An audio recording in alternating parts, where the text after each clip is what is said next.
لیکن ابو بکر کے گھر کے ہاں یہ رواج تھا کہ ابو بکر کی بیٹی فتوا دیتی تھی اور اس کی اپنی ابو بکر کی بیٹیاں پوتیاں یہ مردوں کو پستان دیتے تھے. اب بات یہ ہے صفائی ان کا کیا ہے کہ ہماری امی جان کب یعنی کیا ہوتا تھا کہ ابو بکر کی بیٹیاں ابو بکر کی پوتیاں بوتل میں یا مثلا کپ میں اپنی دودھ نکالتی تھیں اور یہ مردوں کو پلایا جاتا تھا کہ بھئی تم ہمارے بھائی بن جاؤ, تم ہمارا رشتہ دار بن جاؤ. یہی ہوتا تھا. کسی حدیث میں دکھاؤ جی. اور شیخ صاحب کسی حدیث میں کیوں نہیں دکھا سکتے وہ کہ کپ میں بوتل میں برتن میں کاسے میں اس میں جو نکالتی تھی وہ پلاتے تھے. وہی کیوں نہیں ہے تمہارے پاس کچھ بھی نہیں ہے؟ کیوں نہیں ہے؟ ایک بھی نہیں ہے. اس نے فتوا دکھایا کہ اس کی قرطبی کی فتوا دکھایا کہ فعل حرام ہے. ہم بھی کہتے ہیں حرام ہے. اگر کوئی فعل حرام ہے تو اس کا مطلب یہ نہیں کہ صحابہ نے انجام نہیں دیے. صحابہ معصوم ہے, حرام نہیں انجام دیا جا سکتا ہے. اچھا تمہارے پاس ایک بھی حدیث نہیں ہے, ایک بھی روایت نہیں ہے وَلَوْ ضعیف کہ عائشہ کے ہاں ابو بکر کے گھر والے جب دودھ پلاتی تھی مردوں کو تو وہ چھاتی سے نہیں کپوں میں بوتلوں میں پلاتی تھی. وہ دکھاؤ جی. یہ بھی بغیرتی کی بات ہے. کیا ضرورت ہے بھائی مردوں کو عائشہ سے ملنے کی ضرورت ہے؟ کیا اس کا باجان کیا کر رہے ہیں؟ عمر کس لیے بیٹا خلیفہ ہے, اس کے ساتھ گفتگو ہو جائے. عائشہ کے ساتھ اگر بات کرنی ہے تو پردے میں بات کریں. بھائی بننے کے اور بیٹا بننے کی کیا ضرورت ہے؟ بہرحال اب میں اچھی طرح سے توجہ دے دو کہ یہ شخص کہہ رہا ہے رضا کا مطلب یہ نہیں ہے کہ منہ میں پستان دیا جائے. یہ ضروری نہیں ہے. میں کہتا ہوں یہ ضروری ہے. اور اگر منہ میں پستان نہ دیا جائے یعنی بچہ یا مرد منہ میں عورت کا پستان نہ لے وہ رضا ہے ہی نہیں ہے. اچھی دلائل دیکھ لو. یہ کتاب المصنف لعبد الرزاق الصنعانی جلد نمبر ہے 7 چاپ دار التأصیل. یہاں پہ ملاحظہ کریں ان ابن زبیر کان یقول حدیث صحیح عبد الرزاق ان معمر عن ایوب. عبد الرزاق معمر ایوب سے روایت کرتے ہیں کہ عبداللہ ابن زبیر عائشہ کی بتیجا کہتی, وہ تو اس کے بتیجا ہے نا عائشہ کا, اس کی بہنوں نے پریکٹس کی ہے, اس کو پتہ ہے کہ کیا ہو رہا ہے گھر میں. اچھا وہ کیا کہتا تھا؟ لا تحرم المست ولا المستان. کہتا تھا کہ چوسنا ایک دفعہ یا 2 دفعہ چوسنے سے کوئی محرم نہیں بنتا بھائی. 5 دفعہ یا 10 دفعہ چوسنا چاہیے. چوسنا یہ تو لفظ چوسنا ہے نا بھائی. ادھر دیکھو یہ لفظ تو چوسنا ہے نا. چوس کس کو؟ ہاں جی اس زمانے میں بوتل کو چوستے تھے مرد. کب کو چوسا جاتا تھا؟ یروی ابن زبیر ذالک عن عائشہ. یہ خود عائشہ کا فتویٰ ہے. ابن زبیر عائشہ سے روایت کرتے تھے. یہ السنن الکبریٰ للبیہقی, ابو بکر بیہقی کی سنن کبریٰ جلد نمبر 7 چاپ دار الکتب العلمیہ. ملاحظہ کر یہاں پر صفحہ نمبر ہے 755 حدیث نمبر. سپاہی صاحب ختم ہو تم بے ڈیمالش ہو چکے ہو. آج تم کو ایسا مارا نا, ایسا مارا کہ تم ختم. حدیث نمبر 15646 ان كانت عائشة قال كانت عائشة لا تحرم المسة ولا المستين. عائشہ کہتی تھی کہ ایک دفعہ چوسنے سے 2 دفعہ چوسنے سے کوئی محرم نہیں بنتا. ولا تحرم الا 10 فصاعدا, کہتے تھے 10 سے زیادہ دفعہ چوسا جائے. چوسنا شرط. اب بتاؤ جی چوسنا یہ لفظ صحیح ہے نا؟ چوسنا مسا کا مطلب اب دیکھو کتب میں گوگل میں سرچ کرو ٹرانسلیٹ مسا یا مسو کا کیا مطلب ہے. چوسنا ہے یا کوئی چیز ہے. ٹھیک ہے نا بھائی. سنن سعید ابن منصور متوفا سنہ 227 بخاری سے بھی پہلے کا عالم ہے. دار الکتب العلمیہ. ملاحظہ کریں ان عائشہ کہتی تھی کہ قال رسول اللہ صلی اللہ علیہ وآلہ لا تحرم المسة ولا المستان.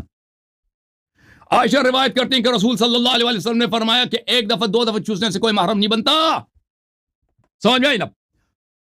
اچھا یہ اور کتابوں میں بھی مروی ہے. اب میں آپ کو بتاتا ہوں کہ رضاء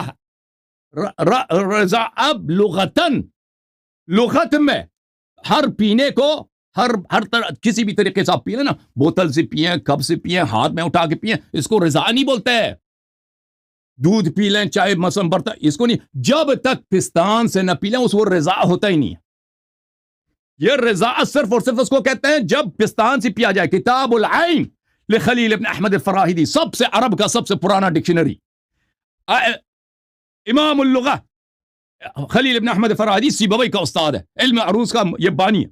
جلد نمبر 2 کتاب چھپی ہے سنہ 2002 میں. ملاحظہ کریں رضاء. ہائے صفحہ نمبر 123. سپاہ صحابت تیری شامت، سپاہ صحابت تجھ پہ قیامت. میں نے کہا تھا نا کہ قیمہ بنا دوں گا سپاہ صحابہ کا.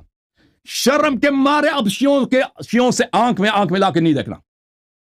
جب بھی تمہیں شیعہ نظر آئے جھک کے سر جھکا دو شرم سے. دیکھو رضع الصبی رضاعا ورضاعتا ای مس الثدی. سبی رضاع کا کیا مطلب ہے؟ یعنی بچے نے ثدی بولتے ہیں پستان کو چوسا ہے، پستان کو چوسا ہے، ٹھیک ہے نا.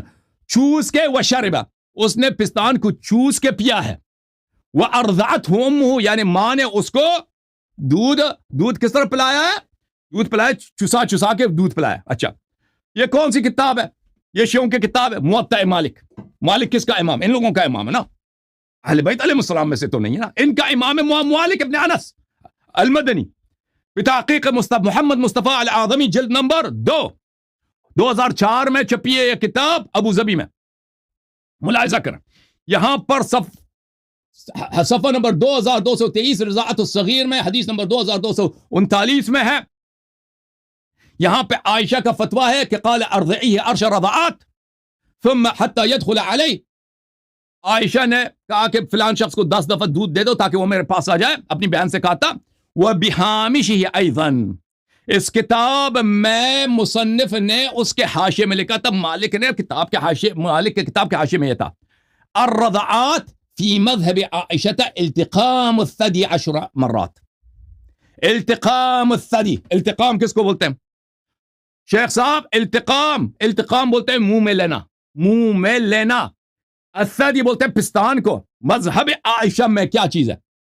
مذہب عائشہ میں التقام الثدی 10 مرات اس کو کہتے ہیں رضاع.